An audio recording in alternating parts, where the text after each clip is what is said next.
નર્મદામાં 75 લાખ રૂપિયાના તોડ પ્રકરણમાં કોણ સાચું તે સવાલો ઉપસ્થિત થઈ રહ્યા છે। શું ધારાસભ્ય ચૈતર વસાવા સાચું બોલી રહ્યા છે કે પછી સાંસદ મનસુખ વસાવા? કેમ કે આ નર્મદાના કલેક્ટર બંને વ્યક્તિઓને કહી ચૂક્યા છે કે તમે સાચા છો।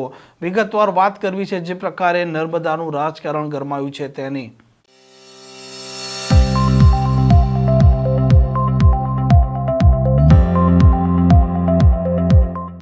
નમસ્કાર, આપ જોઈ રહ્યા છો હોટલાઇન ન્યૂઝ અને હું છું આપની સાથે તોફિક ગાંચી। જે પ્રકારે નર્મદામાં વર્તમાન પરિસ્થિતિ ઉપસ્થિત થઈ છે અને સાંસદ મનસુખ વસાવાએ આરોપ લગાવતા કહ્યું હતું કે ધારાસભ્ય ચૈતર વસાવાએ અધિકારીના પાસે 75 લાખ રૂપિયા માંગ્યા છે, તોડ કર્યો છે અને ત્યાર પછી આ નર્મદાનું રાજકારણ ગરમાયું હતું। ધારાસભ્ય ચૈતર વસાવા પોતે આ મામલાની ખરાઈ કરવા માટે આ નર્મદાના કલેક્ટરના પાસે પહોંચે છે અને તેમને આકરા સવાલો પૂછે છે। તે સમયે આ કલેક્ટર સ્વીકાર કરે છે કે તેમણે કોઈ પણ પ્રકારના પૈસા માંગ્યા નથી અને ત્યાર પછી બીજા દિવસે એટલે કે ગઈકાલે પહોંચે છે સાંસદ મનસુખ વસાવા અને ત્યારે આ જ નર્મદાના કલેક્ટર મોદી સ્વીકાર કરે છે કે હા, ચૈતર વસાવાએ પૈસા માંગ્યા હતા। માર્ગ મકાન વિભાગના એક અધિકારીએ તેમને આ વાત કેવડિયામાં જ્યારે પ્રધાનમંત્રી નરેન્દ્ર મોદીનો પ્રોગ્રામ હતો તે સમયે હેલીપેડ ગ્રાઉન્ડ ખાતે કહી હતી। આમ ધારાસભ્ય ચૈતર વસાવા સાચું બોલી રહ્યા છે કે પછી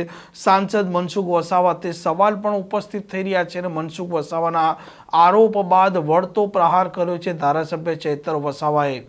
માનનીય વડાપ્રધાન શ્રીના નર્મદા જિલ્લામાં 2 કાર્યક્રમો હતા અને એ કાર્યક્રમોમાં કયા વિભાગ દ્વારા કેટલો ખર્ચો કયા પ્રકારની કામગીરી માટે કરવામાં આવ્યો છે જેની માહિતી મારા અધિકાર મુજબ મેં જિલ્લા સંકલન સમિતિની બેઠકમાં જિલ્લા વહીવટી તંત્ર પર માંગી, જેને લઈને મનસુખભાઈ વસાવાના પેટમાં તેલ રેડાયું।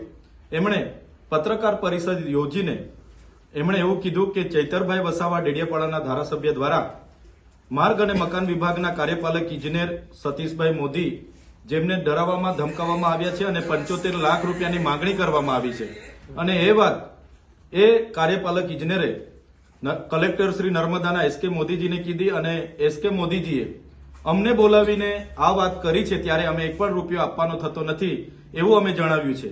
જેવી વાત મીડિયાના માધ્યમોથી જોતા એની ગંભીરતા સમજીને અમે કલેક્ટર શ્રી નર્મદાને મળવા માટે 24/12/2025 ના રોજ ગયા અને કલેક્ટર શ્રીએ મીડિયા મિત્રોની ઉપસ્થિતિમાં અમારી જે રજૂઆત હતી કે આનો ખુલાસો આપો ત્યારે એમણે કીધું કે આ વાત બિલકુલ ખોટી છે। બાદમાં ગત રોજ કેટલાક મીડિયા મિત્રોએ કાર્યપાલક ઇજનેરનો સંપર્ક કર્યો। એમણે પણ કીધું કે હું તારીખ 7/12 થી રજા પર છું અને આવી કોઈ પણ જાતની રજૂઆત મેં કોઈ અધિકારીને કે કોઈ નેતાને કરી નથી। આ પ્રકરણમાં મારું નામ કઈ રીતના આવે છે એ મને સમજાતું નથી।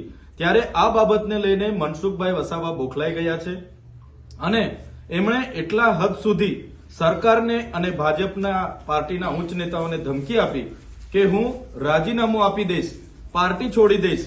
એટલે ઉપરથી સરકારે કલેક્ટર શ્રીને સમજાવ્યા કે ભાઈ, સત્તા સામે શાણપણ સારું ના લાગે, તમે અમારી ગુજરાતમાં અને કેન્દ્રમાં સરકાર છે, અમે કહીશું એ પ્રકારે તમે આવતીકાલે બોલી દેજો। કલેક્ટર શ્રી રજા પર જવાના હતા છતાં મનસુખભાઈને મળવા માટે એમને ઉપસ્થિત રાખવામાં આવ્યા।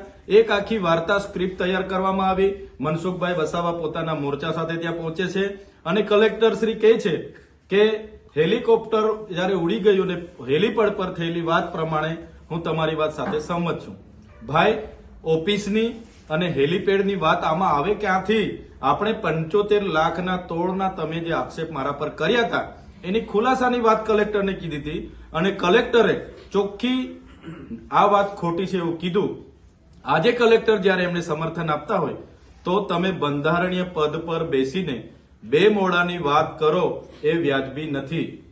તમે અમે જે માહિતી માંગી છે એ માહિતી તમે અમને આપી દો અને અમે જે ખુલાસો માંગ્યો છે એ ખુલાસો પણ દિન 7માં કલેક્ટર શ્રી અમને આપે। અમારા રાજકીય કારકિર્દીને નુકસાન થાય અને અમારા શાખને નુકસાન થાય એવું અમે ક્યારેય સાખી લેવાના નથી અને જે પણ ખર્ચાઓ તમામ શાખાઓમાંથી 10 ગણા થયેલા છે એમના પર પણ અમે સીઆઈડીની માંગ કરીએ છીએ। સીઆઈડી તપાસ કરશે તો દૂધનું દૂધ પાણીનું પાણી થઈ જશે। કોની એજન્સીઓ છે? તો મનસુખભાઈના સાથેની એજન્સીઓ હોવાના કારણે એ પોતાની શાખ બચાવવા માટે એમનું ચાલ ચરિત્ર બહાર આવી ગયું અને બચાવવા માટે છેલ્લી પાયરી પર રાજીનામા આપવા સુધી ગયા છે। ત્યારે કલેક્ટરને અમને જાણવા મળ્યું છે ઈડી સુધીની ધમકીઓ ભાજપના નેતાઓ દ્વારા મળી છે. સરકાર દ્વારા પ્રેશર કરવામાં આવ્યું છે કે સત્તાની સામે શાણપણ યોગ્ય નથી, અમે કહીએ એ પ્રકારે તમારે નિવેદન આપવાનું છે. કલેક્ટર સાહેબની મજબૂરી હું સમજી શકું છું. એનો દબાવ જે પ્રકારે કલેક્ટર સાહેબ પર નાખવામાં આવ્યો એ દબાવવશ થઈને આજે એમણે પોતાની વાત ફેરવી તોડવી પડી છે. છતાં અમે એમની મજબૂરી સમજીએ છીએ. આવનારા દિવસોમાં આ કાર્યક્રમની તમામ માહિતી અમે માંગીશું, અંદર ઉતરીને માહિતી માંગીશું અને જે પણ જવાબદારો છે એમના પર સીઆઈડીની તપાસ થાય, કાર્યવાહી થાય અને રિકવર થાય એ અમારી માંગણી છે. અમને જરૂર લાગશે તો આવનારા દિન 5 પછી યોગ્ય ખુલાસા નહીં મળે તો કલેક્ટર કચેરીની સામે હું મારા સમર્થકો સાથે ધરણા પર બેસવાનો છું. એમણે પ્રેસ વાર્તા કરી, એમાં ક્યાંય એમણે હેલિપેડનો ઉલ્લેખ નહોતો કર્યો. મારા પર આક્ષેપ કર્યા ત્યારે કોઈ દિવસ હેલિપેડ વચ્ચે આવતું જ નહોતું. ત્યારે તો એમણે એવું કીધું હતું કે મને અને જિલ્લા પ્રમુખ નીલરાવને કલેક્ટર શ્રીએ બોલાવીને અમારી સમક્ષ રજૂઆત કરી હતી. એટલે મેં ક્યાં રજૂઆત કરી, કોણે કરી, કયું સ્થળ હતું એની વિષય જ નથી. વાત 75 લાખના તોડની છે અને હવે પાછું હેલિપેડ આવે છે. એટલે ક્યાં ને ક્યાંક આખી વાર્તા ઉભી કરાવવામાં આવે છે, આખું સ્ક્રિપ્ટ તૈયાર થાય છે અને કલેક્ટર શ્રી, કાર્યપાલક ઇજનેર પર સરકાર દ્વારા દબાણ કરવામાં આવ્યું. 2 દિવસ તો એવી માહિતી છે કે મનસુખભાઈએ પોતે ફોન કરીને કલેક્ટર સાથે મા બેનની ગાળો બોલી છે. એટલે કલેક્ટરે ડરીને આજે ફેરવી તોડ્યું છે અને 2 મોડાની વાત કરી છે. પણ કલેક્ટર સાહેબને કેમ છું, તમે નીડર રહો, અમે તમારી સાથે છે. તમે બંધારણીય પદ પર છો, નિડરતાથી નિષ્પક્ષ તમે નિવેદન કરો, અમે બેઠા છે. જરૂરત લાગશે આખા ગુજરાતના લોકોને અહીંયા ઉપસ્થિત કરીશું તમારા સમર્થનમાં. કોઈને ડરવાની જરૂર નથી, ઈડી ફીડીથી ડરવાની જરૂર નથી. અમે બેઠા છે અને આજે પણ તમને કેમ છું, અમે માહિતી માંગી છે, અધૂરી જ મળી છે. નહીં મળશે તો મારા અધિકાર પ્રમાણે 3જી વાર પણ હું જિલ્લા સંકલનમાં મૂકીશ. અને એટલે મને માહિતી મળવી જોઈએ અને એના પર સીબીઆઈની તપાસ થાય, સીઆઈડીની તપાસ થાય એ અમારી માંગણી છે. અને આવનારા દિવસોમાં દિન 5માં મેં જે લેખિત અરજી આપી છે એનો પણ ખુલાસો મને મળવો જોઈએ. આ મારા શાક પર પડેલી જે દાગ છે એને મિટાવવા માટે ખૂબ ગંભીર બાબતોનો આરોપ છે, તો એનો ખુલાસો થવો જોઈએ. જો ખુલાસા નથી થતા આવનારા દિવસોમાં મારા સમર્થકોના ફોન આવે છે. અંબાજીથી ઉમરગામના અમારા સમાજના આગેવાનો પૂછે છે, સાહેબ શું કરવાનું? મેં બધાને રોકી રાખ્યા છે. જરૂર જણાશે દિન 5 પછી આહવાન કરીશ મેં બધાને અને નેત્રંગની જેમ લાખોની સંખ્યામાં મારો સમર્થક અહીંયા ઉમટશે અને કાયદો અને વ્યવસ્થા બગડશે એની જવાબદારી તંત્રની રહેશે. કલેક્ટર સાહેબ એવું પણ શું કહ્યું છે કે ભાઈ કોન્ટ્રાક્ટર મારફતે તમે કહેવાયેલું કાર્યપાલક ઇજનેરને પૈસા માટે? સરકાર તમારી છે, પોલીસ તમારી છે, બધું જ તમારું છે. આ પ્રકારની વાયા વાત બંધ કરો. તમારા પર કોઈ હમણાં મનસુખભાઈ કીધું કે સીસીટીવી ફૂટેજ છે, મોબાઈલમાં રેકોર્ડિંગ છે, તો જનતાને જાહેર કરો. મોબાઈલમાં રેકોર્ડિંગ છે કીધું ને એમને, સીસીટીવી ફૂટેજ છે, જાહેર કરો. હું તો કેમ છું, મોબાઈલ રેકોર્ડિંગ ને સીસીટીવી ફૂટેજ જાહેર જનતાને જાહેર કરો. હું જાહેર જીવન છોડવા તૈયાર છું. હું એમના જેવી ખોખલી વાતો નથી કરતો કે રાતે રાજીનામા આપવાની વાત કરે બીજા દિવસે કલેક્ટરને દબાવે. કલેક્ટરને ધમકાવ્યા છે, અહીંયા ઈડીની વાત કરી છે. કલેક્ટર બિચારા ગભરાઈ ગયેલા છે, આજે રજા પર ઉતરી ગયેલા. આજે મજબૂરન એમને બેસવું પડ્યું છે. તમે જોઈ એમની રજા મંજૂર થયેલી છે છતાં એમને સરકારના દબાણથી બેસવું પડ્યું છે. એટલે કલેક્ટરની મજબૂરી હું સમજી શકું છું.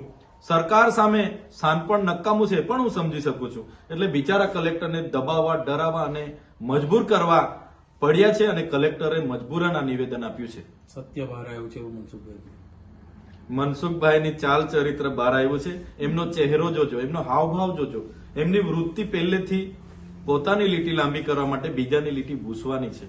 તમે જોયું હશે અહીંના ધારાસભ્ય દર્શનાબેન દેશમુખ પર આક્ષેપ કર્યા, ઝઘડેના ધારાસભ્ય રીતેશભાઈ વસાવા પર આક્ષેપ કર્યા, પૂર્વ ધારાસભ્ય હર્ષદભાઈ વસાવા સામે લડાઈ હતી, શબ્દશરણ તડવી સામે લડાઈ હતી. આ જ જિલ્લાના પ્રમુખ નીલરાવને પણ ગાળો ભાંડી છે, એમની સામે પણ પડ્યા હતા. ઘનશ્યામ પટેલ સામે પડ્યા હતા, મહેશભાઈ વસાવા સામે, છોટુભાઈ વસાવા સામે, ડેડિયાપાડાના પૂર્વ ધારાસભ્ય મોતીભાઈ વસાવા સામે પડ્યા છે. એમની આ વૃત્તિ રહી છે.